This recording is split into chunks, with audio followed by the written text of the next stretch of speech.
Hello students, देखो फोकट बातों पे ध्यान ना दें, पढ़ाई में ध्यान लगाएं। ये तो जीवन के क्या बोलते हैं उनको, सब मुंह माया है।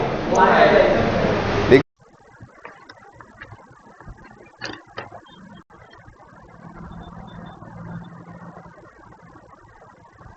but DPT नहीं है तो I can't solve it. So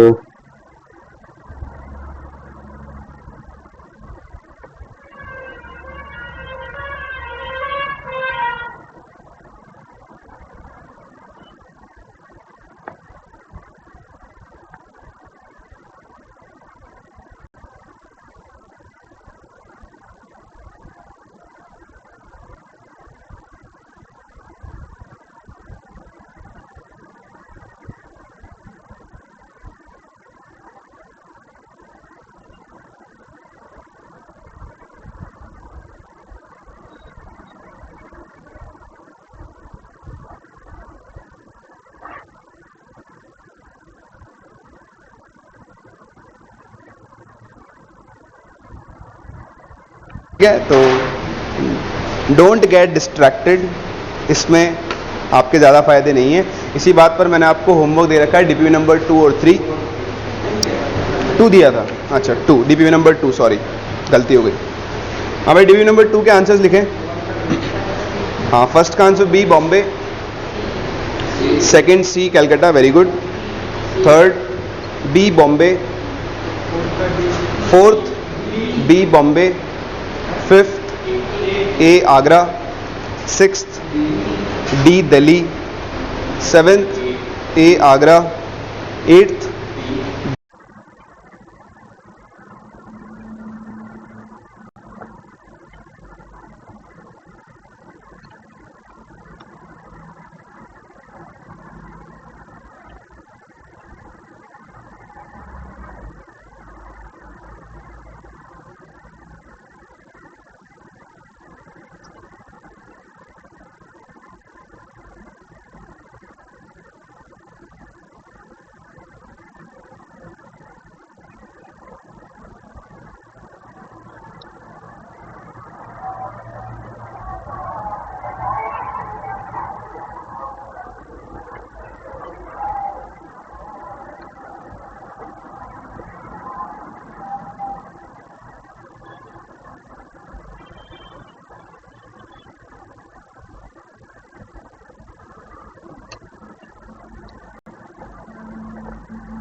सारे सॉल्व करने पड़ेंगे मुझे वैसे।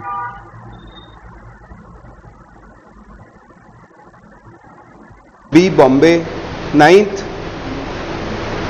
B Bombay, tenth B Bombay, 11th B Bombay, 12th A Agra, 13th A Agra, 14th का आंसर ए कॉमा बी है, मल्टीपल चॉइस है। क्वेश्चन पढ़ो, इज आर लिखा हुआ है स्लैश।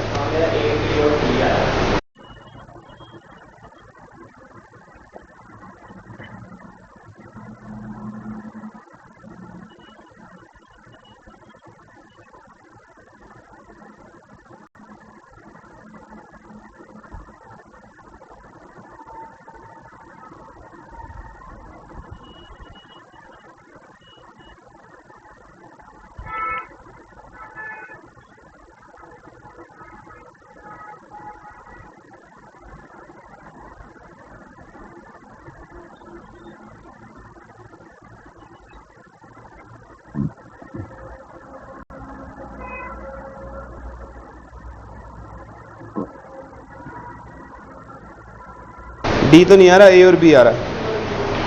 15th का आंसर लिखो 8,2।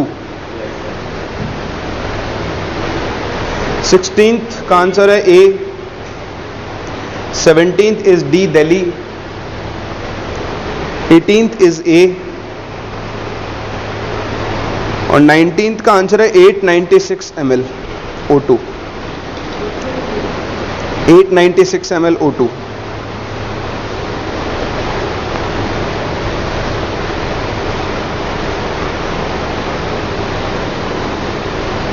हो गया? चलो, और भी ना 20th भी है ना शायद। हाँ, 20th में लिखें कॉलम मैचिंग के अंदर, वैसे तो अब कॉलम मैचिंग के टाइप बदल चुके हैं, बट आपको तो लॉजिक आना चाहिए। तो ए का आंसर है P, R, बी का आंसर है Q, R, सी का आंसर है Q, S और डी का आंसर है Q, R। समझ में आ रहा है? चलो जी, बोले डाउट्स 1 to 5, 1 to 5 में 6, 1 to 5 पे डाउट 1 है 3, 1 और 3। देखो first, a gaseous mixture contains U2 and N2O।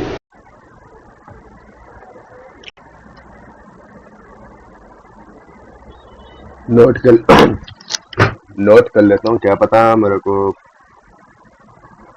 वो मिल तो नहीं सकता, बस नोट तो कर सकता हूँ। क्वेश्चन बड़ी बहुत मुश्किल होगा डीपीपी ढूंढ देना बस।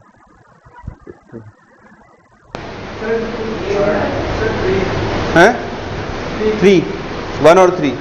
देखो first, a gaseous mixture contains U2 and N2O। एक गैसियस मिक्सचर है, उसमें CO2 गैस भी है और N2O गैस भी है, ठीक है। दोनों है 2:5 मास रेशियो में, और आपको मॉलिक्यूल्स का रेशियो निकालना है। मॉलिक्यूल्स मतलब मोल्स का रेशियो निकालना है, क्योंकि जो मोल्स का रेशियो होगा वही किसका रेशियो होगा, मॉलिक्यूल्स का भी रेशियो होगा।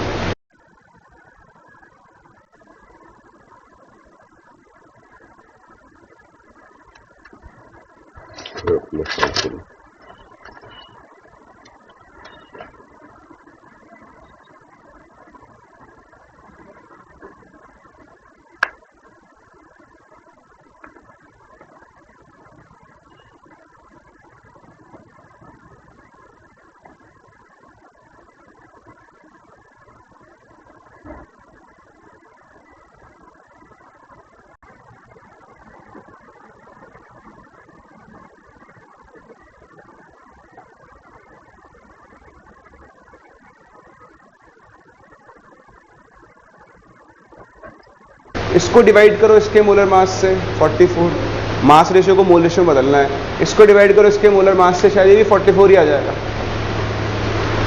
1:1 इज आंसर। 28 + 16 कितना, 44 2:5 होता है, तो बस वही आ गया, 2:5 ही आ गया। सॉरी, अगली बार मैं आंसर बोलूंगा पहले, अब की बार मैं हर बार भूल जाता हूँ, आंसर बोल दूंगा। फिर अगला 0 भी जा रहा है, कभी न कभी तुम देखोगे उसको, जब भी देखोगे तो पता चलेगा भाई स्ट्रगल क्या होती है। स्ट्रगल चला तो देख भी नहीं रहा मेरी वीडियो, बस कभी कभी पहले ही देखता, एक आते देख ही देंगे। चलो कोई नहीं, मैं भी देखी जितने लोग सीधे पढ़ने के लिए। Third, under the same conditions, मतलब pressure same, temperature same, volume same, two gases have the same number of molecules. Sorry, volume same नहीं, प्रेशर सेम और टेम्परेचर सेम। अगर सेम मॉलिक्यूल्स हैं तो मोल्स भी सेम होंगे, मोल्स सेम होंगे तो वॉल्यूम भी सेम होगा। एवोगैड्रोस लॉ का उल्टा स्टेटमेंट है वैसे। अप टू 10, सिक्स्थ के अलावा 8th। चलो 6th एंड 8th बस, 10th भी। चलो देखो 6th, the number of water molecules in 1 litre of water, the number of water molecule is. चलो 6th एंड 8th बस, 10th भी। चलो देखो 6th, the number of water molecules in 1 litre of water is.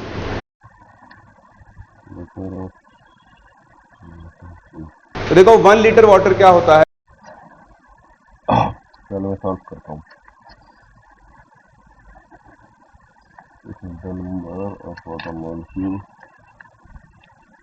पहले इसको देखते हैं है कि नहीं।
ही रहता है।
बहुत कन्फ्यूज हो जाएगा।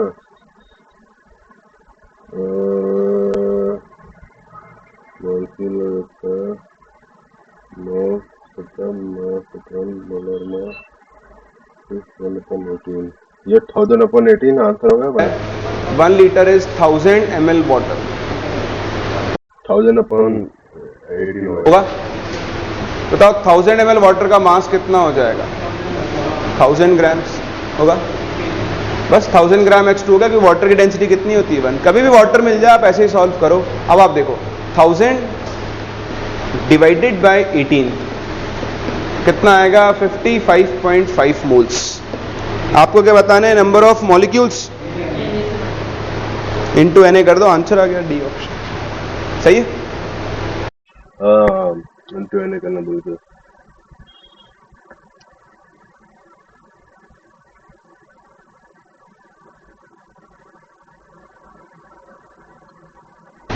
8th, 2 isotopes of an element are present in 1:2 ratio of into Na कर दो, आंसर आ गया D option.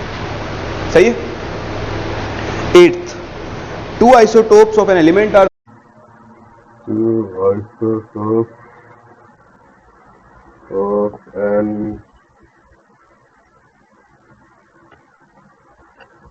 element are present in 1:2 present in 1:2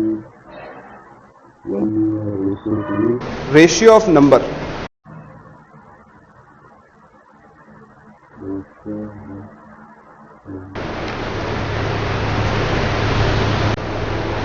Eighth, 2 isotopes of an element are present in 1:2 ratio of number.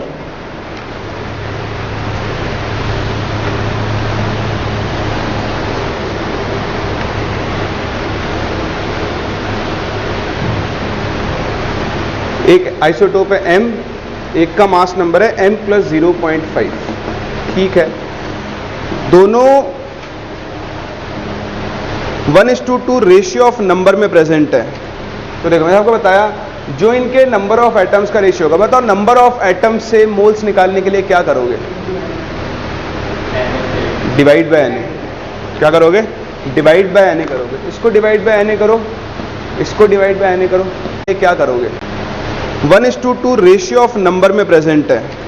तो देखो मैंने आपको बताया जो इनके नंबर ऑफ एटम्स का रेशियो होगा। बताओ नंबर ऑफ एटम्स से मोल्स निकालने के लिए क्या करोगे? Divide by Na। क्या करोगे? डिवाइड बाय Na करोगे। इसको डिवाइड बाय Na करो, इसको डिवाइड बाय Na करो। बताओ इनका मोल रेशियो भी कितना आएगा? 1:2 ही आएगा। आएगा ना? तो बस बताओ एवरेज आइसोटोपिक मास का फॉर्मूला क्या होता है? M average is equals to M1N1 M into 1 plus M2N2 2 into M plus 0.5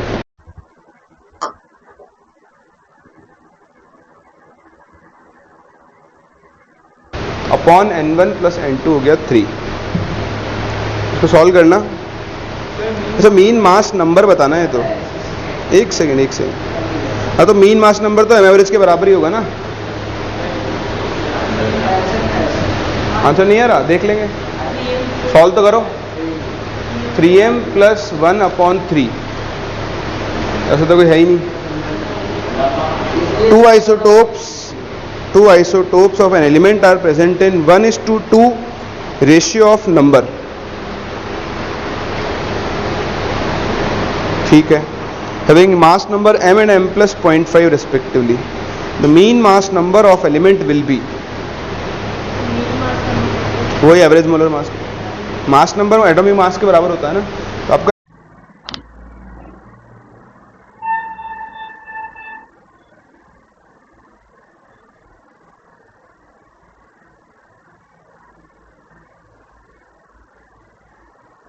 main mass number equal to average molar mass. Average atomic mass ही निकालना है बेसिकली।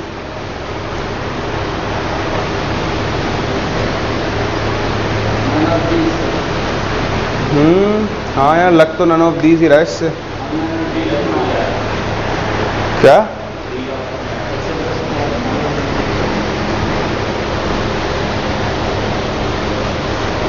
एक सेकेंड और देख लो मैं ठीक से, हो सकता है कोई। Two isotopes an element are present in 1:2 ratio of number. जो नंबर ऑफ एटम्स का रेशियो होगा वही मोल्स का रेशियो हो गया, तो आइसोटोप ही तो है। Mass number m and m plus 0.5। ठीक है, डी आएगा इसका आंसर, चेंज कर लो क्योंकि अगला भी तो सेम ऐसा ही है।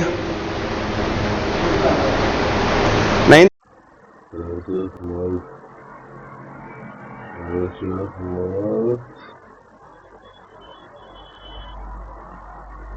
ratio of moles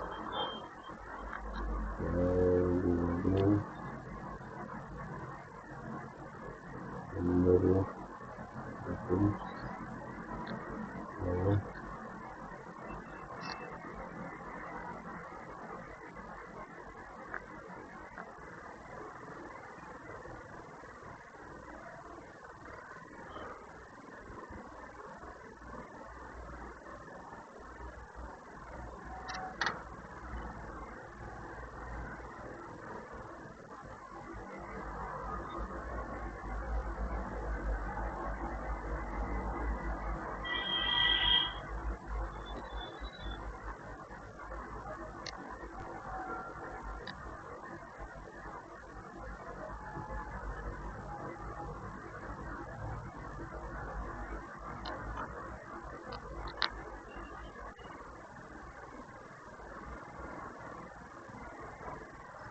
का आंसर आ रहा है ना?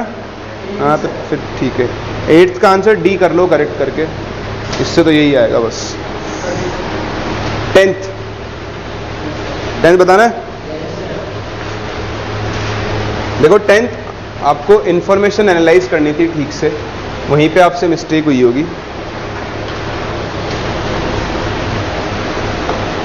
देख कह रहा है if the mass of proton is doubled and that of neutron is half.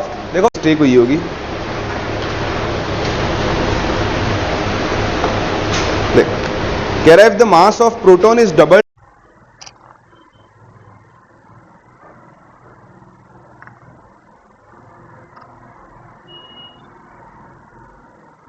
and that of neutron is half।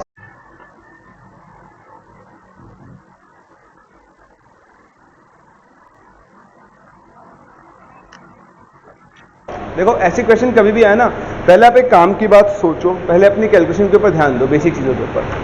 बताओ मास ऑफ प्रोटॉन कितना होता है?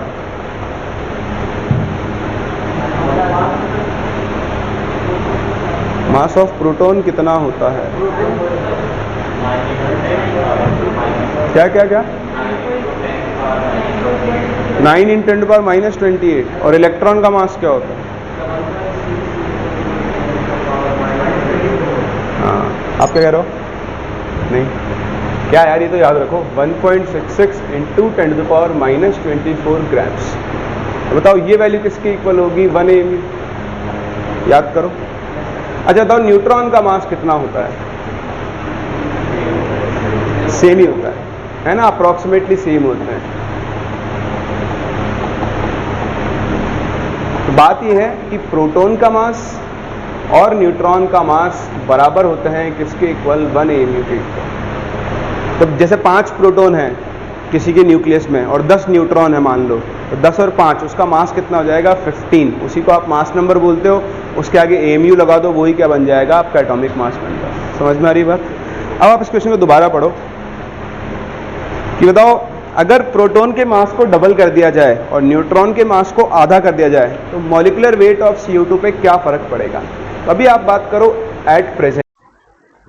देखो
55 जो सिचुएशन है, अभी हम कोई कंडीशन नहीं लगा रहे हैं। CO2 बताओ, कार्बन का सिंबॉलिक रिप्रेजेंटेशन क्या होता है? 6C12। ऑक्सीजन क्या होता है बताओ आपका? 8O16 होता है।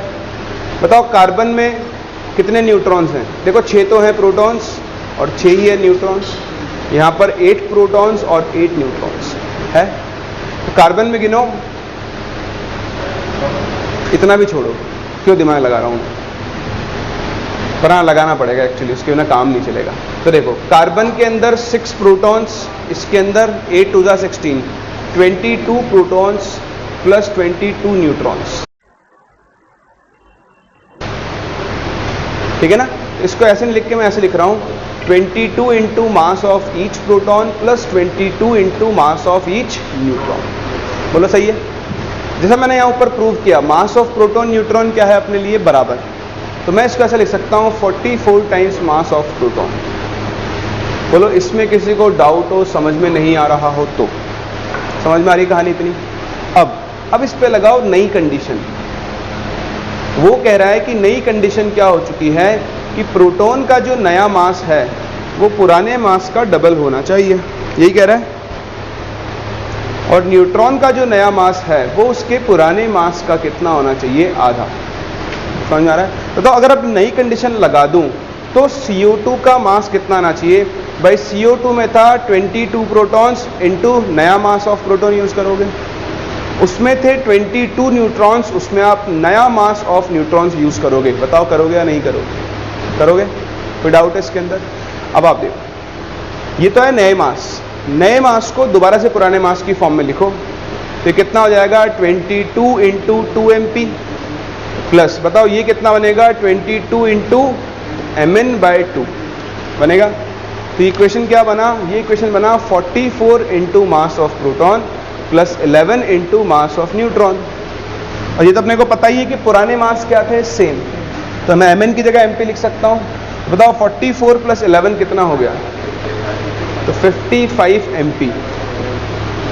ये बनेगा नया mass of CO2, new molecular mass of CO2। सही है? बताओ कितने का चेंज आया? बढ़ा या कम हुआ? ठीक, तो चेंज कितने का है? 55 माइनस 14, 11 का। तो अगर आप परसेंटेज चेंज निकालना चाहते हो तो परसेंटेज चेंज का कोई फॉर्मूला नहीं रखते हम, सिंपल, कितना चेंज हुआ इतना। किससे कंपेयर कर रहे हो कितना चेंज हुआ? इनिशियल वैल्यू से। तो जिससे कंपेयर कर रहे हो उससे डिवाइड कर दो इंटू 100, आपको अपना आंसर मिल जाएगा 25% इंक्रीज। ऐसे क्वेश्चन आप हवा में नहीं कर सकते, इनको क्या हम हवा में करने की कोशिश करते हैं कि हाँ हाफ हो गया होगा तो ऐसे से हो जाएगा। लिखकर करो, आप लिखकर करने की आदत बनाओगे तभी आपके सारे क्वेश्चन सही होंगे, वरना नहीं होते। हम क्या लिख कर नहीं करते हैं क्वेश्चन। खैर कॉपी करो फिर आगे बढ़ते हैं।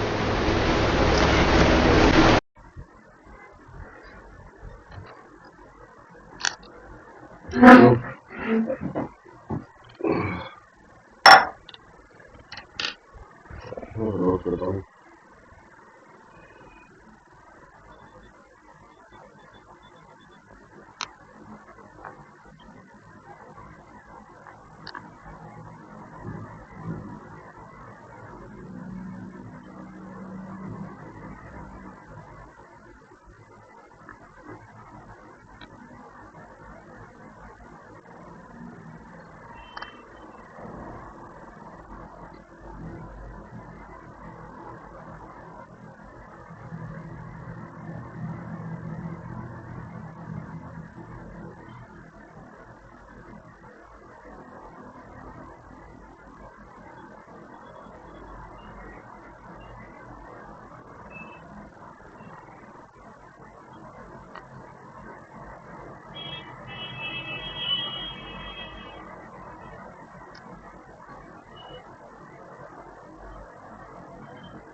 चलो 10th के बाद 11 to 15 डाउट्स।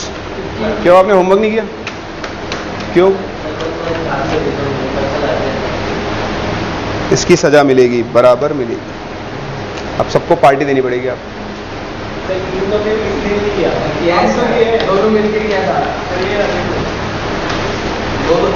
हाँ देखो कर रखा है इन्होंने तो, एक्साइटेड हो गए। नहीं होमवर्क करना चाहिए, इसीलिए दे रहा हूँ। आप जो लेक्चर पढ़ रहे हो उसके बाद अगर इसे नहीं करोगे तो आप ही को दिक्कत होने वाली। ये तो आप मतलब वो कहते हैं ना कि सुबह उठ के पूजा करनी होती है पंडित को, वैसा वाला काम है। लेक्चर पढ़ लिया उसके बाद ये तो करनी है। हाँ 15 से पहले कोई डाउट? 13th का बी आ रहा है। How many water molecules will be lost on completely dehydrating? 15 से पहले कोई डाउट? 13th का बी आ रहा है। How many water molecules will be How many water molecules lost on completely dehydrating? will be lost on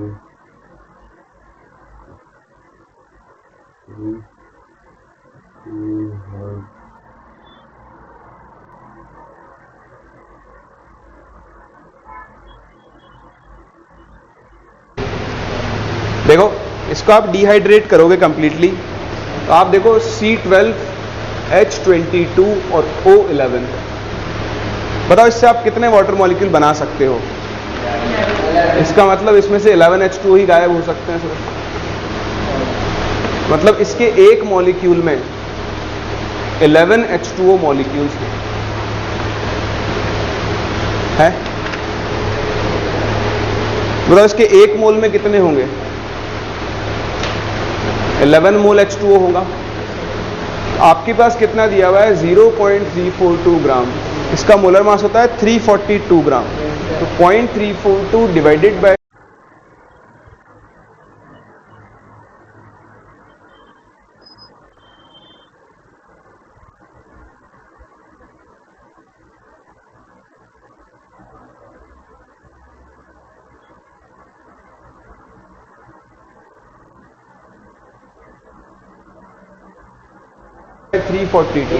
इसके हो गए 10⁻³ मोल। अब अगर इसके एक मोल में इतने हैं तो 10⁻³ मोल में कितने होंगे? 11 × 10⁻³ मोल। लेकिन आपको बताना है नंबर, इनटू कर दो Na। 6.6 × 10⁻21।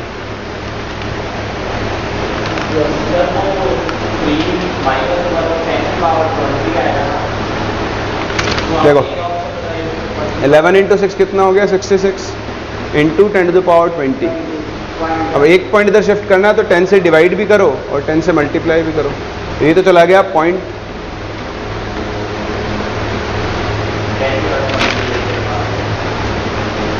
ये भी मुझसे सीखोगे मतलब आप हैं। 15th डी ऑप्शन भी आ रहा है। शिफ्ट करना है तो 10 से डिवाइड भी करो। क्वेश्चन पूरी तरह मिल नहीं पाया वैसे।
और 10 से मल्टीप्लाई भी करो। ये तो चला गया पॉइंट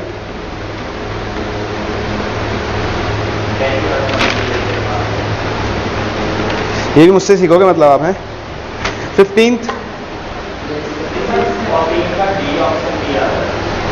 डी ऑप्शन भी आ रहा है। The samples containing same number of sodium atom as there are. D option भी आ रहा है।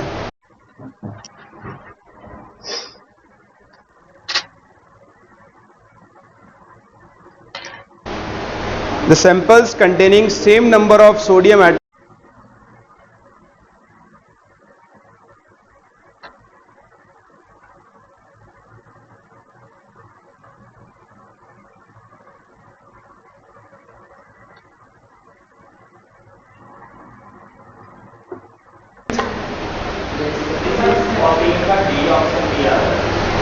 डी ऑप्शन भी आ रहा है।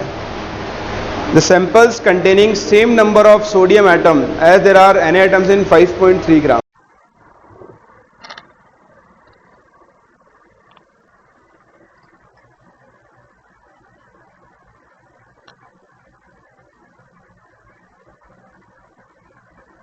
पहले तो देखो 5.3 ग्राम Na2CO3 में कितने सोडियम एटम्स होंगे।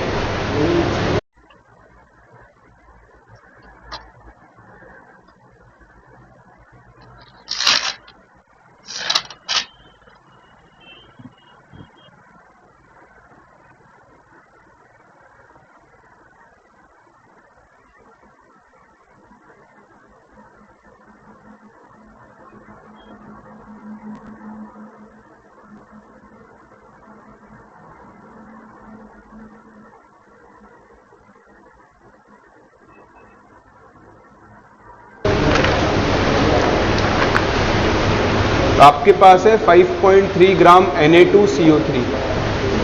इसको डिवाइड करो इसके मोलर मास 106 से, तो ये आएगा 1/20 मोल Na2CO3। और इसमें सोडियम के मोल्स कितने हो जाएंगे? डबल। तो 2 × 1/20 दैट इज 1/10। तो इसमें 0.1 मोल सोडियम एटम होंगे। जितने मोल उतने एटम्स आएंगे। ऐसे ही डी ऑप्शन देखो 5.6 ग्राम Na3PO4। तो देखो PO4 जो होता है 95 प्लस 23 × 3 होता है 69। 69 प्लस 95 कितना हो गया? 164। तो 5.6 डिवाइड बाय 164 कितना आएगा? कैंसिल तो ही नहीं रहा है डायरेक्ट। 3 टाइम कहाँ जा रहा है? बस तो आंसर वैसे ही हो गया, आ ही नहीं सकते यहाँ। अब इसको आपको क्या करना है? इंटू 3 और करना है। इंटू 3 कर लो, ये कैंसिल हो जाएगा 3 करने से। 3 5 × 15 54 पॉइंट समथिंग आएगा। कैंसिल हो नहीं, कहाँ से आ गए? हाँ भाई 15th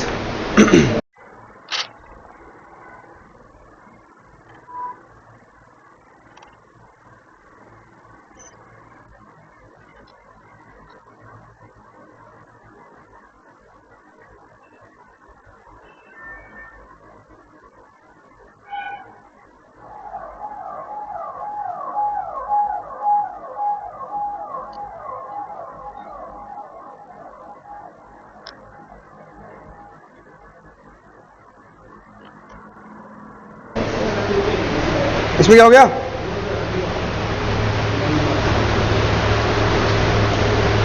अरे यार आसान है ये तो। देखो 3 आइसोटोप है ऑक्सीजन की, ठीक है? 16 17 18। 16 की परसेंट दी हुई है 90 और बाकी दोनों की मिला के दी हुई है 10%।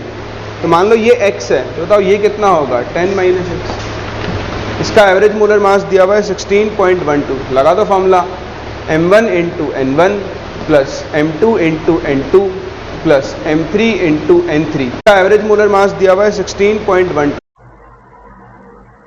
लगा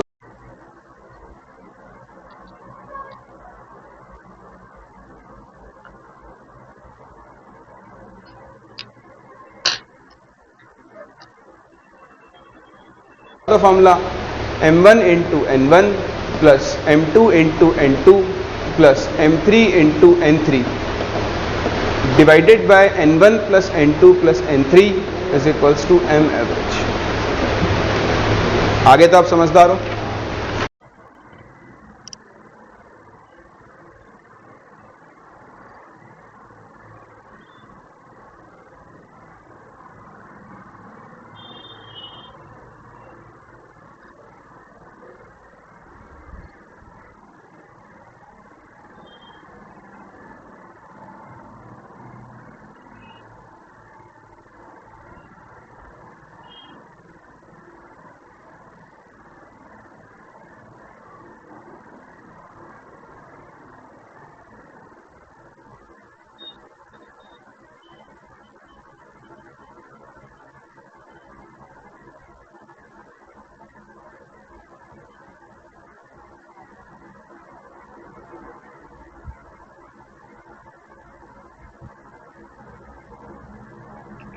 तो अप टू 20,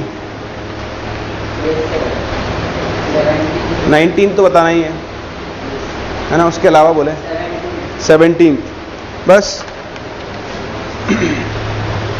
और 18 भी, 16 भी बता दो, 20 बताना है? नहीं हो गया। बता दूंगा 20 भी नहीं हुआ कई लोगों से, कंफ्यूजन रहता है। चलो अभी तो चलते हैं हम किसके ऊपर, 16 के ऊपर। देखो 16 में क्या कह रहा है कि गैसियस मिक्सचर है इसमें, हाँ अच्छा सॉरी 17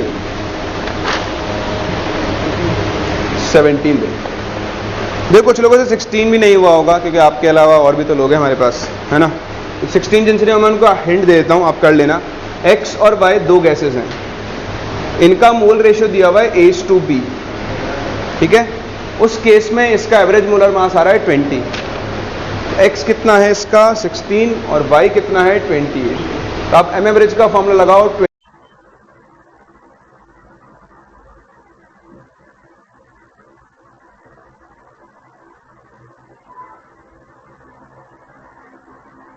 20 इक्वल टू बनेगा 16A plus 28B upon A plus B, एक equation.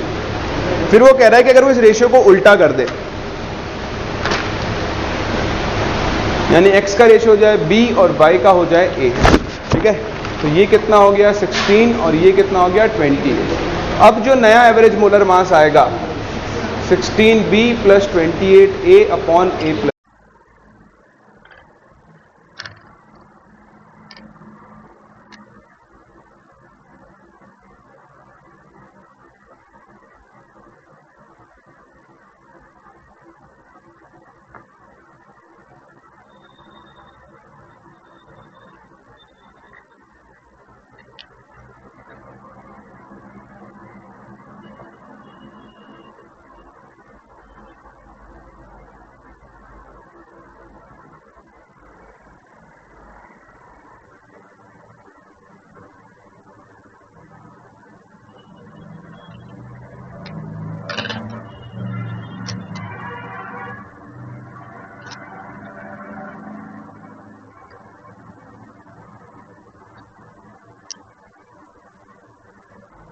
Plus.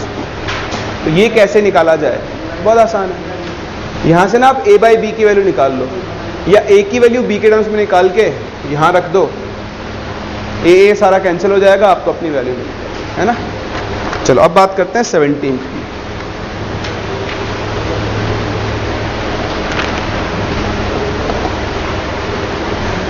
Density of dryer containing only N2 and O2 is, देखो मैंने आपको बताया था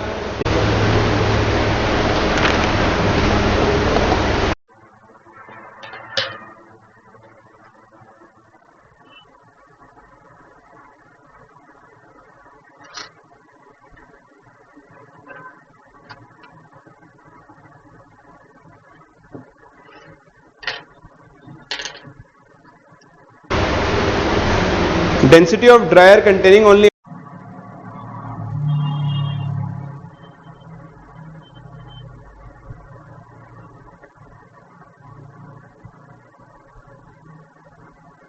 N2 and O2 इज। देखो मैंने आपको बताया था कि कभी भी डेंसिटी मिले तो आपको Pm is equals to DRT use करना है। तो 29/24.63 ग्राम पर लीटर।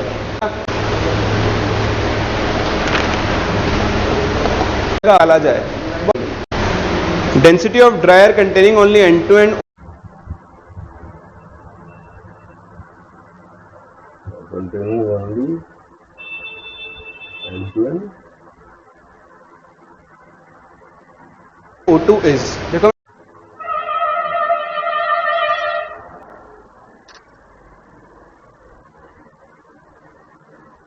मैंने आपको बताया था कि कभी भी डेंसिटी मिले तो आपको PM is equals to DRT use करना है। तो 29/24.63 ग्राम पर litre at 760 mm, that is 1 atm, 1 atm and 300 Kelvin. What is the percentage composition of N2 by weight? By mass निकालना है आपको। 1 atm and 300 Kelvin. What is the percentage composition of N?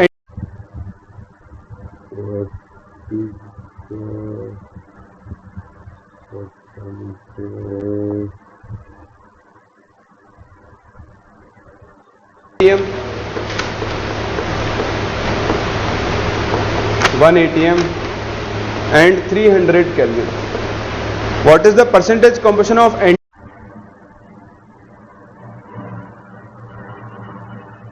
composition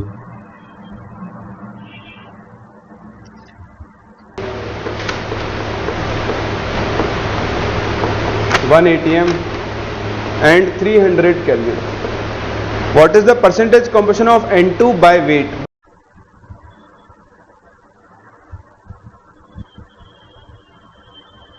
by mass निकालना है आपको। तो देखो थोड़ा calculative है, आप पहले मूलर मास ऑफ मिक्सचर निकाल लो DRT/P से। तो देखो वैल्यूज ने दी हुई है आपको हिसाब लगा के।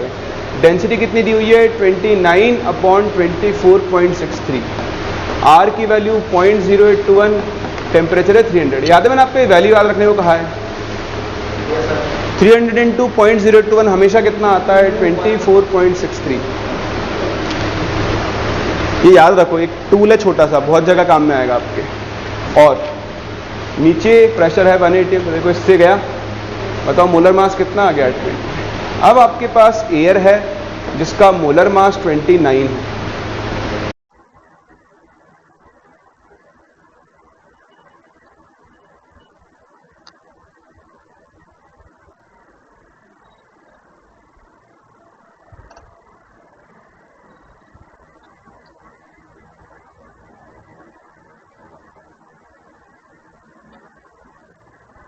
ठीक है, उसके अंदर दो चीजें, एक O2 और एक N2। ध्यान दो, आपको निकालना है मास परसेंट।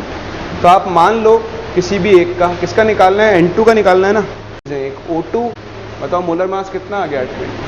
अब आपके पास एयर है जिसका मोलर मास 29 है। ठीक है, उसके अंदर दो चीजें, एक O2 और एक N2। ध्यान दो, आपको निकालना है मास परसेंट। तो आप मान लो किसी भी एक का, किसका निकालना है, N2 का निकालना है ना। तो मान लो N2 का मास परसेंट है x, बताओ O2 का कितना होगा। सिखाता मैंने आपको, टोटल मास 100 मान लो, तो N2x, तो बताओ O2 कितना होगा 100 माइनस x। अब आप लगाओ m एवरेज का formula. m average 29 is equals to क्या होता है बताओ। फॉर्मूला कौन सा यूज करोगे, total mass upon total moles. बताओ टोटल मास कितना है 100 डिवाइड बाय टोटल मोल्स कितने, तो O2 के मोल्स हो गए 100 minus x upon 32 plus N2 के हो गए x अपॉन 20। अब इसको तो आपको सॉल्व भी करना पड़ेगा, इसको और कोई तरीका नहीं।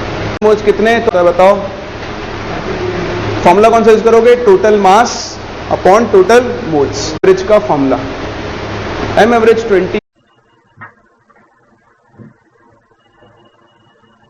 29 इज इक्वल्स टू क्या होता है बताओ। फॉर्मूला कौन सा यूज करोगे, total mass upon total moles.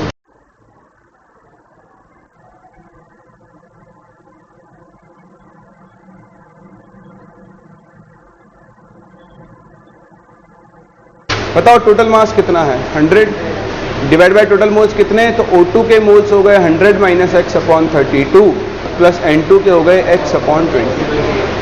अब इसको तो आपको सॉल्व भी करना पड़ेगा, इसको और कोई तरीका नहीं। कर लोगे 80% के आसपास N2 आपको मिल जाएगा। 18 बताना है, 18 कॉपी करो, 18 बताओ।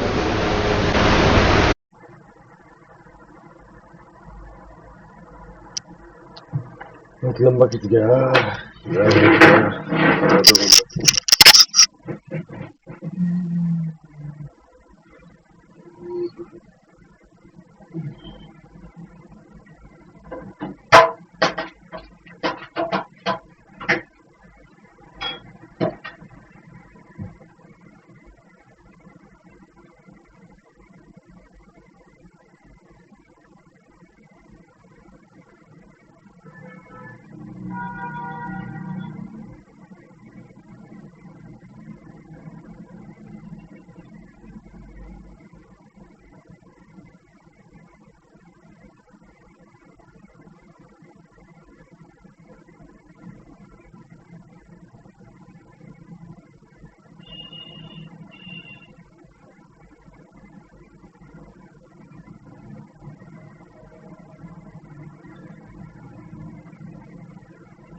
चलिए question number 18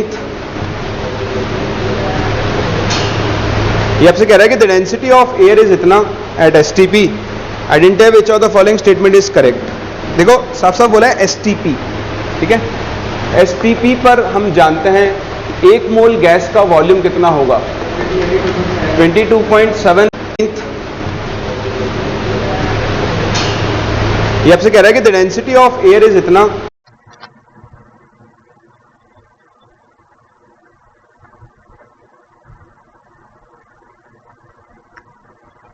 at STP, identify which of the following statement is correct.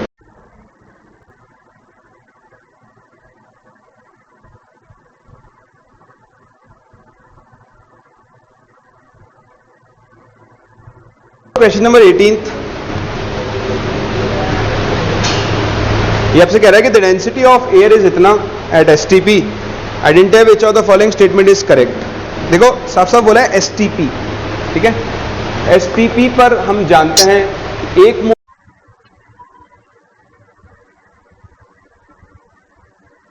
Mole gas का वॉल्यूम कितना होगा, 22.7 लीटर्स। वैसे हो सकता है इस क्वेश्चन में वैल्यू 22.4 के हिसाब से ली हुई हो, तो हम दोनों से देख लेंगे। चलो डेंसिटी दी हुई है identify which of the following statement is correct. Vapour density और मॉलिक्यूलर मास निकालना है, बहुत आसान है, इसकी तो इवन जरूरत भी नहीं पड़ेगी। क्यों? क्योंकि देखो Pm इज इक्वल्स टू क्या होता है, DRT।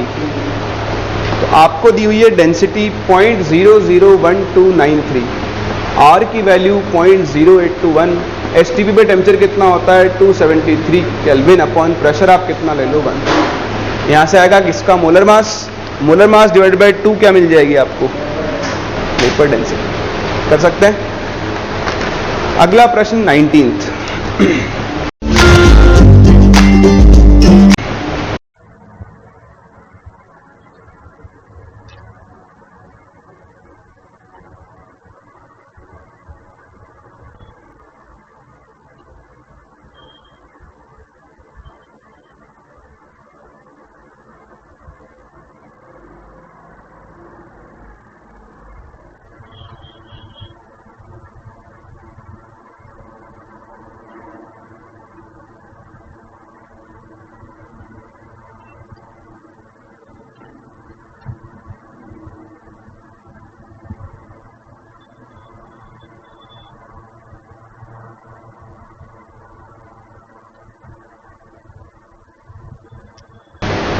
देखो 19 में आपसे क्या बोल रहा है, बहुत अच्छा क्वेश्चन है, इसको आप हाईलाइट कर लें, इसमें सोचना पड़ेगा आपको थोड़ा सा, ऐसे नहीं कर सकते डायरेक्ट, और कभी रिवाइज करो तो इस क्वेश्चन को जरूर करना।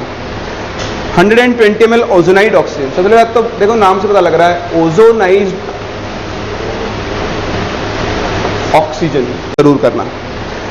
120 ml ओजोनाइड ऑक्सीजन, इसको आप हाईलाइट कर लें, इसमें सोचना पड़ेगा आपको थोड़ा सा, ऐसे नहीं कर सकते डायरेक्ट, और कभी रिवाइज करो तो इस क्वेश्चन को जरूर करना। 120 ml ओजोनाइड ऑक्सीजन, सबसे पहले तो देखो नाम से पता लग रहा है ओजोनाइज्ड ऑक्सीजन, इसका मतलब इसमें ऑक्सीजन भी है और ओजोन। बेसिकली मुझसे गैसेस मिक्सचर की बात कर रहा है, ठीक है। अब ये कह रहा है कि इसका मास है 1.76 ग्राम,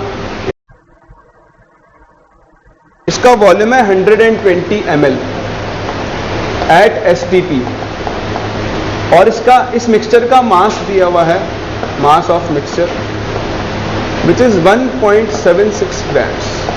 सही है। आप सबसे पहले निकालो मोल्स, बताओ क्या आप इस मिक्सचर के मोल्स निकाल सकते हो?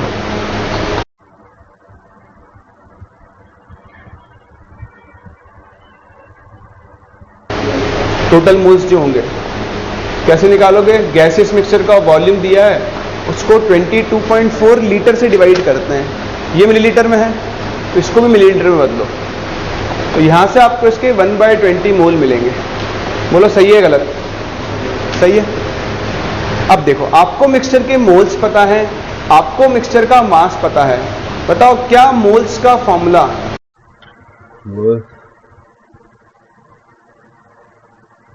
Volume upon molar mass.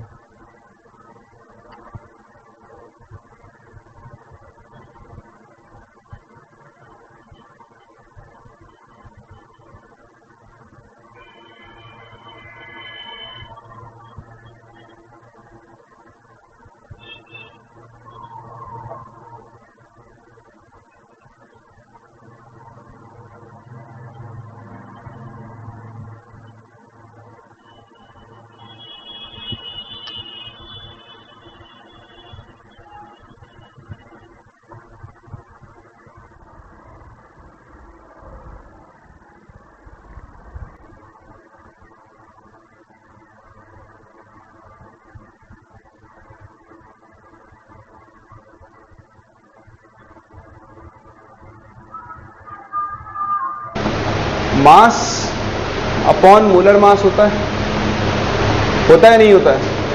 होता है। बताओ इस मिक्सचर के मोल्स कितने हैं? 1/20 इज इक्वल्स टू, इस मिक्सचर का मास कितना है? 1.76। बताओ क्या आप इस मिक्सचर का एवरेज मोलर मास निकाल सकते हो? तो यहां से आप कैलकुलेट करोगे तो आपको मिक्सचर का एवरेज मोलर मास मिलेगा 1.76 into 20 which will be 35.2 grams. बोलो यहां तक कहानी समझ में आ रही है? किसी को डाउट है इसके अंदर? अब हम क्या करेंगे, अब हम बात करते हैं कि अगर इस मिक्सचर का एवरेज मोलर मास 35.2 है, तो इसमें कितने मोल O2 है और कितने मोल O3 है। ठीक है, तो देखो मोल्स मान लो O2 के मोल्स हैं x। ध्यान से सोच समझ कर बताओ O3 की मोल्स कितने होंगे। वेरी गुड, कितने होंगे 1/20 माइनस x, क्योंकि टोटल मोल्स कितने थे 1/20। अगर इसके मोल्स x हैं तो बताओ ये कितना होगा 1/20 माइनस x। कोई डाउट? अब यहां से आप लगाओ अपना फॉर्मूला, बताओ फॉर्मूला क्या था। 35.2 is equals to m1 n1, तो 32 into x plus m2 n2 48 into 1/20 minus x upon this plus this. Total moles कितने आ जाएंगे 1/20। बताओ क्या आप यहां से x किलो निकाल सकते हो? कर सकते हो क्या? तो देखो इसको तो इधर ले जाओ, 35.2 इंटू 1/20 इज इक्वल्स टू 48 बनेगा माइनस का, तो ये बनेगा, इसको उड़ाऊंगा कितना 2.4 माइनस 16x बनेगा। उसको उधर ले जाओ।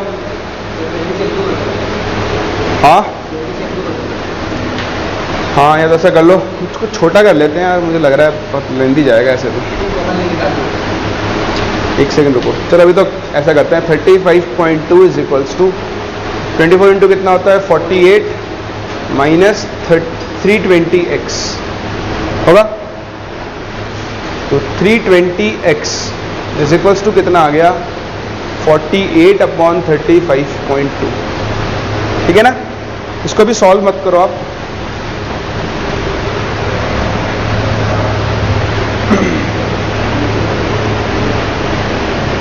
और छोटा करो, चलो एक बार इससे देख लेते हैं, फिर और छोटा करने की कोशिश करते हैं इसको। हाँ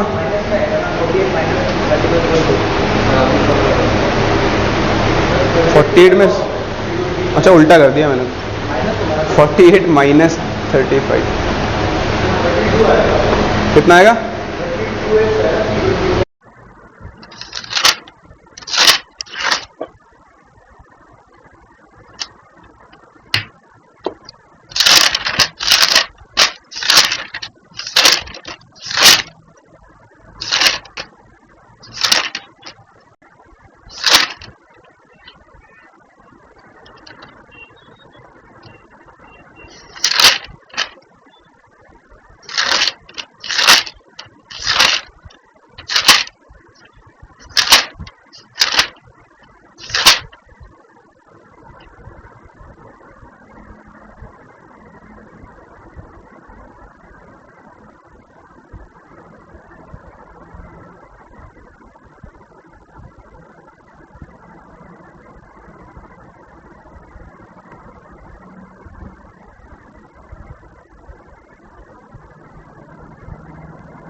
T20 आएगा ना, 16 है तो 48 में से 35.2 गया तो 0.04 आंसर भाई 12.8। x की वैल्यू 12.8/320। सही है। बताओ ये x क्या है? Moles of O2। आपको क्या बताना है? Volume of O2। बताओ वॉल्यूम ऑफ O2 कहां पर बताना है? STP पर। बताओ मोल्स से वॉल्यूम निकालने के लिए क्या करते हैं? बोलो। 48/35.2। वैसे कर लेता हूँ।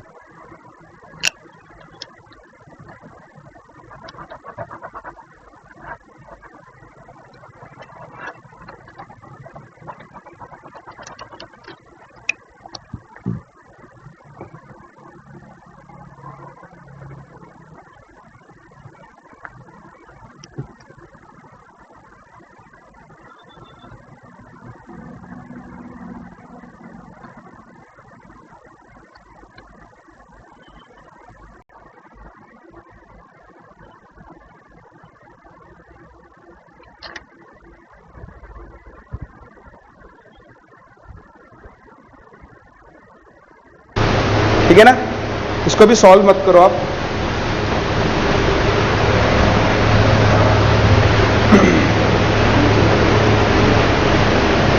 और छोटा करो।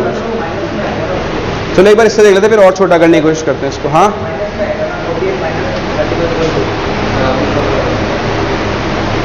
48 में, अच्छा उल्टा कर दिया मैंने, 48 माइनस 35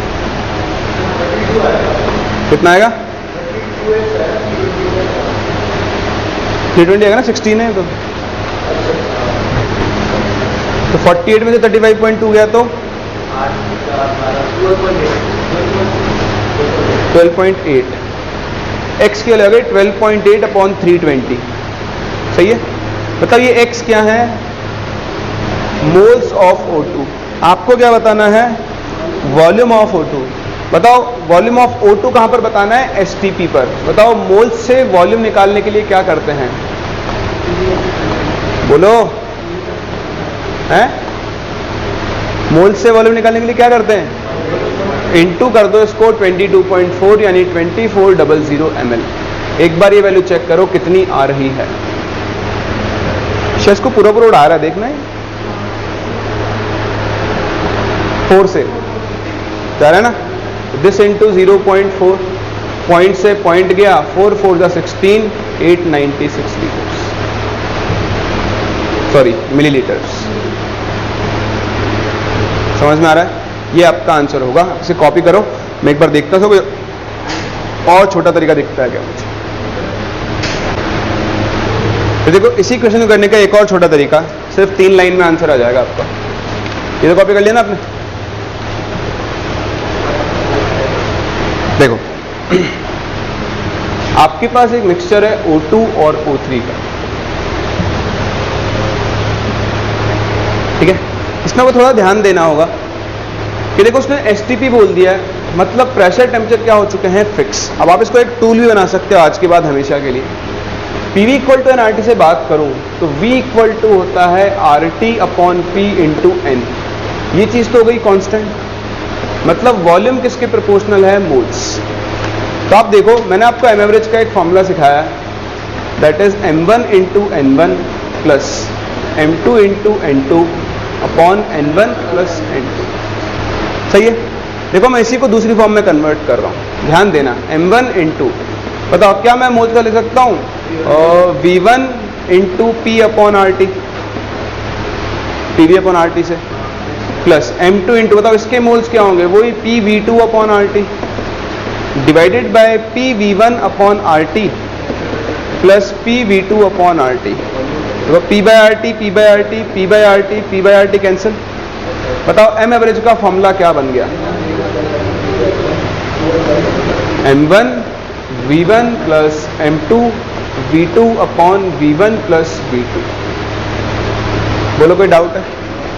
लेकिन ये सिर्फ और सिर्फ कब वैलिड है? At constant pressure and temperature पर, STP पर नहीं है। जब भी प्रेशर टेम्परेचर कांस्टेंट हुआ और आप रेशियो में चल रहे हो, रेशियो में, तो आप मोल्स की जगह क्या यूज कर सकते हो? हमेशा वॉल्यूम। बस अब हो गया क्वेश्चन सॉल्व। इतना सा काम तो आपको करना पड़ेगा। इसका मोलर मास है 35.2, ठीक है। वो तो आपको करना ही पड़ेगा, उसका कोई और तरीका नहीं है मेरे पास। एक बार 35.2 आपको मिल गया, उसके बाद आप लगाओ m1 v1 32 इंटू, मान लो इसका वॉल्यूम है x, तो इसका वॉल्यूम कितना होगा? 120 minus x 32 into x plus 48 into 120 minus x divided by total volume कितना है? 120। इसको सॉल्व कर लो, आपको x की वैल्यू 896 लीटर अपने आप में कर सकते हो। तो ये इसका एक और छोटा सा तरीका है। हाँ भाई, क्वेश्चन नंबर 20 बताओ।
26 लीटर अपने आप में कर सकते हो। तो ये इसका एक और छोटा सा तरीका है। हाँ भाई, क्वेश्चन नंबर 20 बताओ।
हाँ,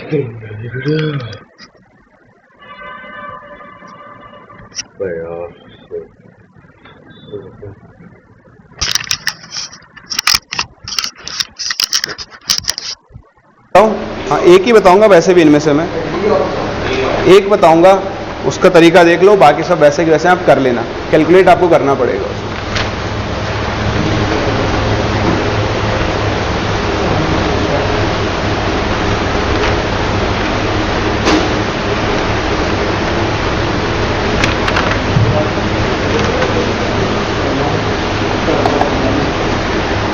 देखो 20th आपके पास दो आइसोटोप्स हैं, I1 एंड I2। एक का एटॉमिक मास दिया हुआ है Z-1, एक का एटॉमिक मास दिया है Z+2, और इनके एवरेज एटॉमिक मास की वैल्यू दी हुई है Z। एक तो आपसे मोल परसेंट पूछ रहा है, एक पूछ रहा है मास परसेंट। तो मोल परसेंट निकाल लो, x इसका कितना मान लेता हूँ 100 - x। m एवरेज का फॉर्मूला क्या होता है, m1n1 + m2n2। तो लगाओ, m एवरेज है z के इक्वल, m1n1 यानी z-1 × x प्लस m2n2 यानी z+2 × 100 - x divided by total mass कितना आ गया होगा। करो कैलकुलेट, ब्रैकेट ओपन करो, तो देखो ये तो उधर चला गया, ये बन गया 100z is equals to z - zx plus 100z - zx plus 200 - 2x upon 100। ठीक है, अच्छा 100 उधर भेज देना, zx - x होगा, zx - zx से तो zx गया, -2x माइनस कितना हो गया -3x, 100z से 100z भी गया, -2 तो जाके बन गया 3x, 3x is equals to हो गया 200, यानी x की वैल्यू कितनी आ गई 200/3, 66.67%। है कोई ऑप्शन? है। इसने दिया percentage composition of heavier isotope. बताओ इन दोनों में हैवी कौन है?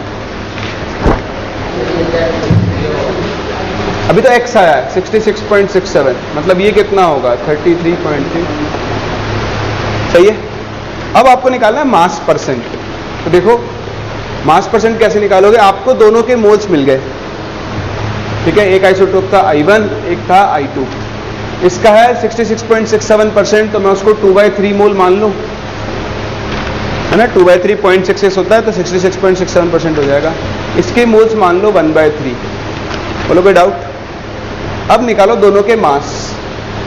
बताओ मोल से मास कैसे निकालते हैं, मोल्स इनटू इसका मोलर मास होगा Z-1, और 1/3 इनटू इसका मोलर मास कितना होगा Z+2।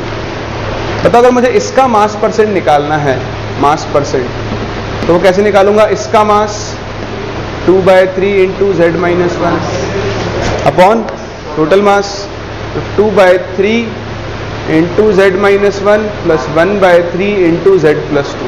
देखो 3 LCM आ गया, ऊपर नीचे 3 कैंसिल हो गया, 2Z प्लस Z क्या बनेगा 3Z। ओवरऑल वैल्यू बनेगी 2 इनटू Z-1 अपॉन 3Z, +2 -2 तो कैंसिल ही हो जाएगा। अब बताओ इस फॉर्मूले में से Z गायब हो रहा है क्या?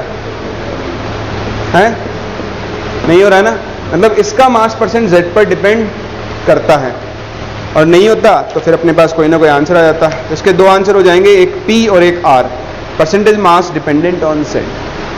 ठीक है, ऐसे ही आप लोग बाकी के लिए भी कैलकुलेट।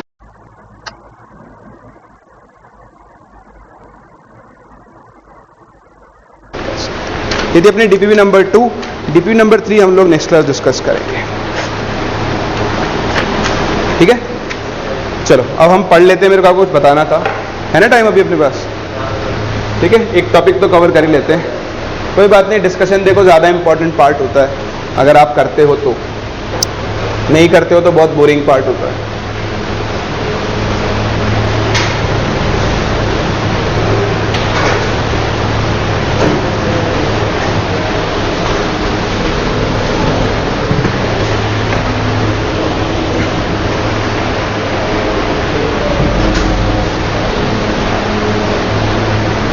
हेडिंग डालो, calculation of empirical and molecular formula,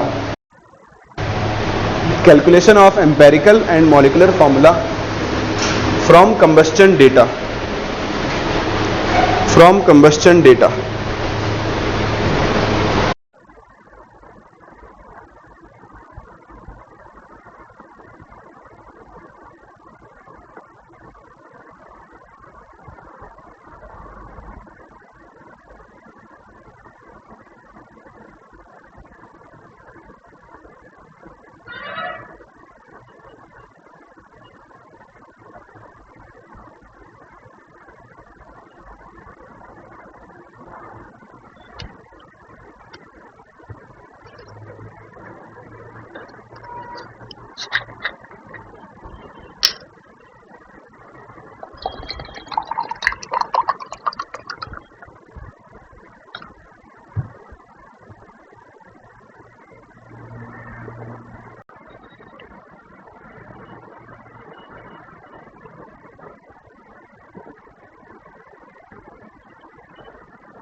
from combustion data,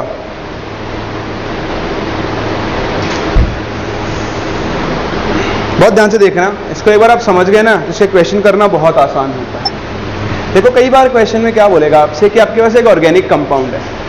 एक ऑर्गेनिक कंपाउंड को आप जब भी जलाओगे, कंबस्टन करोगे उसका, तो हमेशा आपको दो ही चीजें मिलती है, एक CO2 और एक H2। ठीक है, तो अब ऑर्गेनिक कंपाउंड में क्या क्या होगा बताओ, CH/OZ। बताओ उसको आप जलाओगे तो किसकी प्रेजेंस में जलाओगे, O2। बताओ प्रोडक्ट क्या मिलेंगे, दो ही प्रोडक्ट मिलेंगे, एक CO2 और एक H2। अगर कंडीशन कुछ भी नहीं दी है, टेम्परेचर नहीं दिया है, तो हम वाटर को मानकर चलेंगे लिक्विड। अगर रिएक्शन का टेम्परेचर 100 डिग्री सेल्सियस से नीचे है, तब भी हम वाटर को क्या मानकर चलेंगे, लिक्विड। लेकिन अगर आपका टेम्परेचर 100 डिग्री सेल्सियस से ऊपर है, तो हम इसको क्या मानकर चलेंगे, गैस। मेरी बात का ध्यान रखना, ये आपके कई चैप्टर्स में काम में आ सकती है, मोल में, गैसियस स्टेट में, थर्मोडायनेमिक्स में सबसे ज़्यादा काम में आती है। यहाँ पर आप पढ़ोगे तो आप पता ही नहीं चलता है कि वाटर को गैस लेना है या लिक्विड, और वहाँ पर इसी से बहुत बड़ा फैक्टर, मतलब बहुत बड़ा फर्क पड़ जाता है। तो कैसे डिसाइड करोगे, कोई टेम्परेचर प्रेशर नहीं दिया है तो नॉर्मल रूम टेम्परेचर मान के चलोगे, वहाँ वाटर क्या होगा, लिक्विड। 100 से ऊपर दिया है तो क्या मानोगे, गैस। 100 से नीचे दिया है तो क्या मान के चलोगे, लिक्विड। खैर अभी कुछ नहीं दिया तो मैं लिक्विड मान रहा हूँ।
क्या आप इस रिएक्शन को बैलेंस कर सकते हो? करो।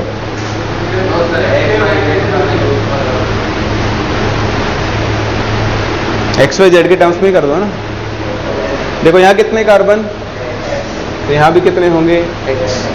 बताओ यहाँ कितने कार्बन वाई, सॉरी हाइड्रोजन, तो यहाँ कितने हाइड्रोजन है 2।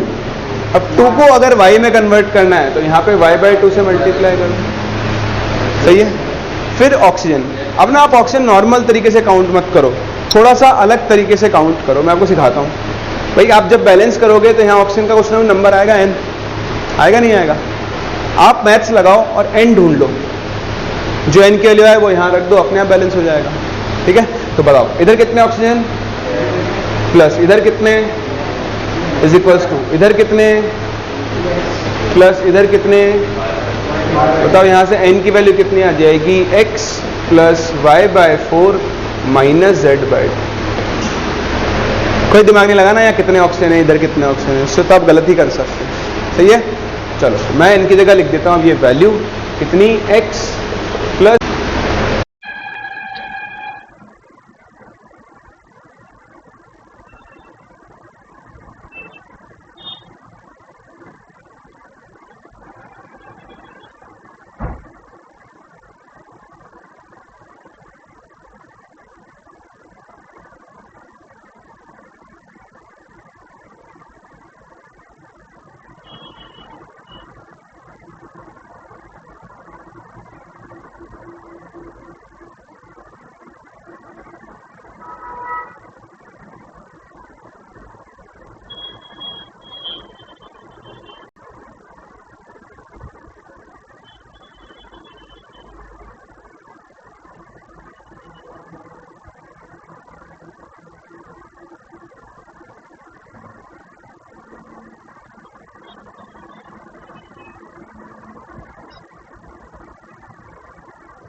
कोई दिमाग नहीं लगाना यहाँ कितने ऑक्सीजन है इधर कितने ऑक्सीजन है, उससे तो आप गलत ही कर सकते हैं। सही है, चलो मैं इनकी जगह लिख देता हूँ अब ये वैल्यू कितनी, x plus y/4 minus z/2।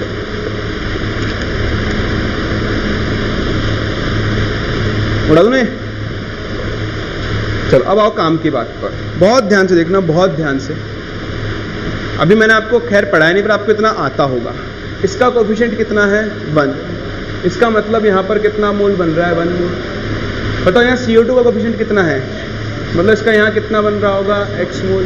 बताओ यहाँ वाटर कितना बन रहा होगा y/2 मोल। सही है, समझ में आ रहा है?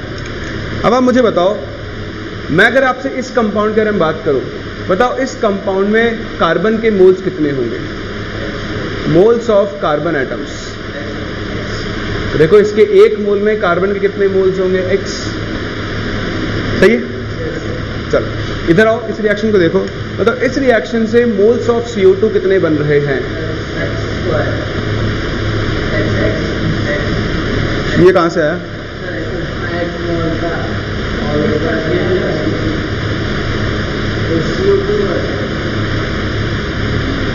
x ही बनेगा, स्क्वायर नहीं बनेगा। ठीक है, x मोल ही बन रहा है, दिखता रहा है इसका CO2 का मोल तो x ही बन रहा है ना यार यहाँ से। ठीक है, अब देखो आप इन दोनों को देखो, इनसे मैं चीज लिख सकता हूं कि moles of carbon in that compound is equals to, हमेशा क्या आएगा, मोल्स ऑफ CO2। क्योंकि भाई आपने कोई नंबर थोड़ी लिया, आपने जनरल रिएक्शन लिखी है, जितना कार्बन यहाँ होगा उतना ही कार्बन यहाँ पहुँचेगा। तो ये आपको याद रखना है, कंबस्टन के अंदर जो CO2 के मोल्स बनेंगे वो हमेशा इस कंपाउंड में कार्बन के मोल्स के बराबर होंगे। बोलो याद रख सकते हो। तो जब मैं क्वेश्चन करूंगा ना तब आपको इसका मतलब समझ में आएगा पूरा। बट अभी आपको ये चीज़ याद रखनी है कि जब भी कंबस्टन होगा इस कंपाउंड में जितना भी मोल कार्बन होगा उतना ही मोल क्या बनेगा, आपका CO2 बनेगा। सेम चीज़ देखो आप, हम करते हैं हाइड्रोजन के लिए। बताओ इस कंपाउंड में कितनी हाइड्रोजन है?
तो moles of hydrogen atoms in CXHYOZ कितना है? Y। और बताओ मोल्स ऑफ वाटर कितना है? मोल्स ऑफ वाटर कितना है? Y/2। बताओ इन दोनों को रिलेट कर सकते हैं? इसको ना रिलेशन को 90% लोग गलत लिखते हैं, देखते हैं आप क्या लिखते हो। बताओ मोल्स ऑफ हाइड्रोजन और वाटर में क्या रिलेशन होगा? क्या सेम होगा?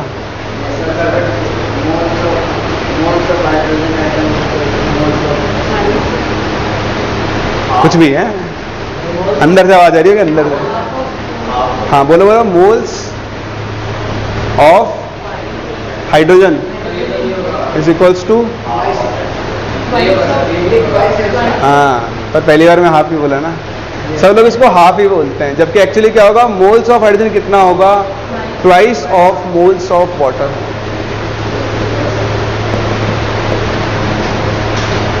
मेरा ऑब्जर्वेशन है 90% लोग ना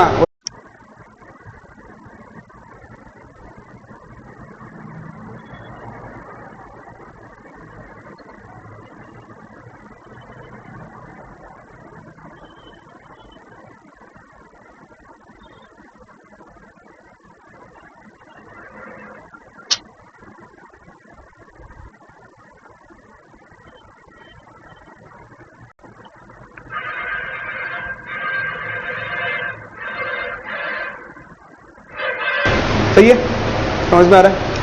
अब आप मुझे बताओ, मैं अगर आपसे इस कंपाउंड के बारे में बात करूं, बताओ इस कंपाउंड में कार्बन के मोल्स कितने होंगे? Moles of carbon atoms. देखो इसके एक मोल में कार्बन के कितने मोल्स होंगे? X। सही है, चलो इधर आओ, इस रिएक्शन को देखो। बताओ इस रिएक्शन से मोल्स ऑफ CO2 कितने बन रहे हैं? देखो अंदर मोल्स ऑफ वाटर कितना है? मोल्स ऑफ वाटर कितना है? Y/2। बताओ इन दोनों को रिलेट कर सकते हैं?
इज इक्वल्स टू, हाँ पर पहली बार में हाफ ही बोला ना, सब लोग इसको हाफ ही बोलते हैं, जबकि एक्चुअली क्या होगा, मोल्स ऑफ हाइड्रोजन कितना होगा, twice of moles of water.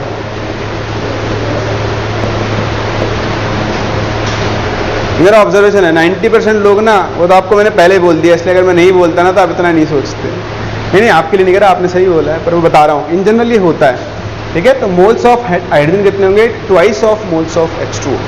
अब इससे क्या होगा, देखो इससे ये होगा कि मैंने आपको एक चीज सिखाई थी लास्ट क्लास, कि एक एटम के, एक कंपाउंड में जो एटम्स का मोल रेशियो होता है, उसी से हम क्या निकाल सकते हैं, उसका एम्पेरिकल फॉर्मूला। तो हम इस इंफॉर्मेशन को यूज करेंगे। देखो मुझे कार्बन हाइड्रोजन के मोल्स मिल गए, इनका रेशियो निकालकर मैं इस कंपाउंड का क्या निकाल सकता हूं, एम्पेरिकल फॉर्मूला। तो कैसे निकालेंगे उसके लिए क्वेश्चन करते हैं, आप फटाफट से इसे कॉपी करो।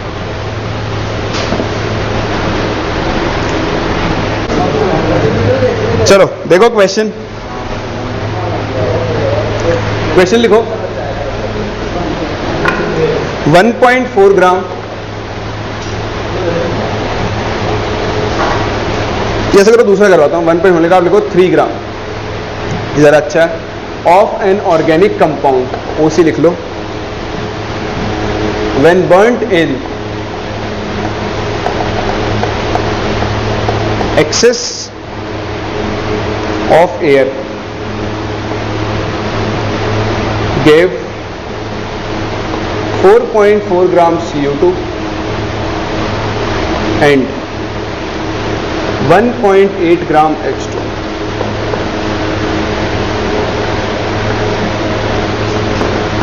Calculate its molecular formula.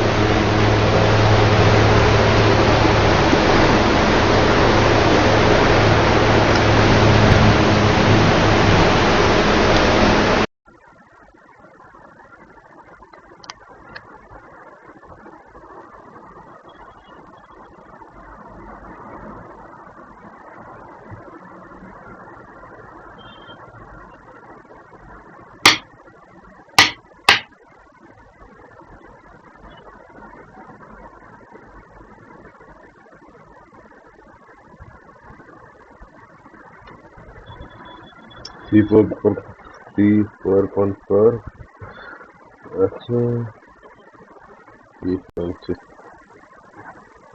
C4H4, my answer is C4H4. लिख लिया?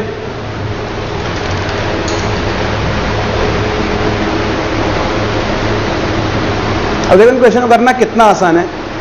अगर मैंने आपको जो ट्रिक सिखाई आपको याद है, कंपाउंड का कंबस्शन करवा रहे हो, इस पे दो चीजें हमेशा एप्लीकेबल है, बिंदास लिखना आपको। मोल्स ऑफ कार्बन किसके इक्वल होंगे, मोल्स ऑफ CO2, और मोल्स ऑफ हाइड्रोजन किसके इक्वल होंगे बताओ, moles of, twice of moles of H2।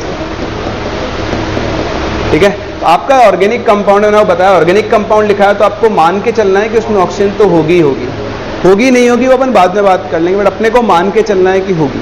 ठीक है, चलो देखो, moles of carbon is equal to, बताओ मोल्स ऑफ CO2 कितने हैं, तो 4.4/44 0.1 होगा। ये फॉर्मूला एम्पेरिकल फॉर्मूला लिख लेना यार, डिश निकालेंगे। अब आप देखो मोल्स ऑफ कार्बन कितने हो गए, 0.1।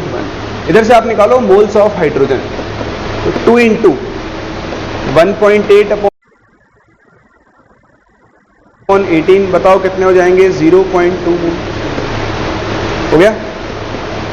अब बताओ इस कंपाउंड में ऑक्सीजन है या नहीं, वो अपने को पता करना पड़ेगा। कैसे भाई, देखो इस कंपाउंड का जो टोटल मास होगा वो किसके इक्वल होगा, mass of carbon plus mass of hydrogen plus mass of oxygen. तो मोल्स ऑफ कार्बन से आप निकालो मास ऑफ कार्बन। बताओ मोल से मास निकालने के लिए कार्बन के मोलर मास से मल्टीप्लाई कर दूं, तो कार्बन हो गया इसमें 1.2 ग्राम्स। सेम इस तरह आप निकालो मास ऑफ हाइड्रोजन, इंटू 1 कर दो, ये हो गया 0.2 ग्राम्स होगा। मास ऑफ कार्बन आ गया, मास ऑफ हाइड्रोजन आ गया। सेम इस तरह आप निकालो मास ऑफ हाइड्रोजन, इंटू 1 कर दो, ये हो गया 0.2 grams.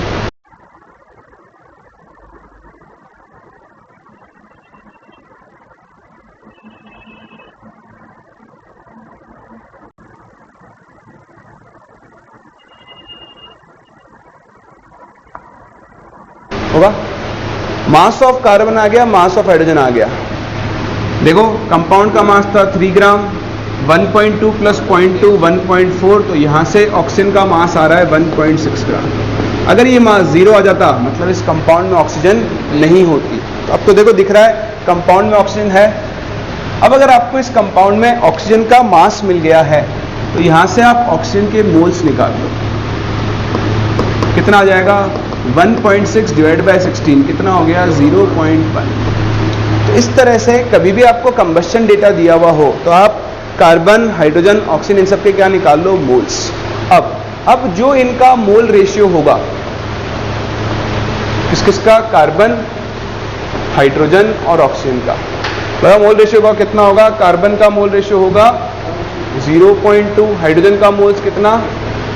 Sorry, carbon is 0.1, hydrogen is 0.2, oxygen is 0.1। बताओ रेशियो कितना आ गया? बताओ कंपाउंड का एम्पेरिकल फॉर्मूला क्या होगा? CH2। कर सकते हैं? कोई डाउट है? तो इस तरह से आपको इसके ऊपर बेस्ड कुछ क्वेश्चन मिल सकते हैं। हमेशा यही काम करो। कंबस्शन डेटा दिया है, सबसे पहली चीज moles of carbon equal to CO2, moles of hydrogen equal to 2H2। फिर दोनों का मास ऐड करके देख लो। अगर ये कंपाउंड के इक्वल आया तो इसमें ऑक्सीजन नहीं है, अगर इक्वल नहीं आया तो आपको ऑक्सीजन का मास मिल जाएगा। ऑक्सीजन के मास से ऑक्सीजन के मोल्स निकाल लो, तीनों के मोल्स का रेशियो निकाल लो, आपको अपने कंपाउंड का एम्पेरिकल फॉर्मूला मिल जाएगा। तो यहीं पे अपना टॉपिक खत्म होता है, एम्पेरिकल एंड मॉलिक्यूलर फॉर्मूला और उसका कैलकुलेशन कि कैसे हम एम्पेरिकल मॉलिक्यूलर फॉर्मूला कैलकुलेट करें। ठीक है, आज अपन यहीं तक कंप्लीट कर रहे हैं। नेक्स्ट क्लास हम यहाँ से आगे कंटिन्यू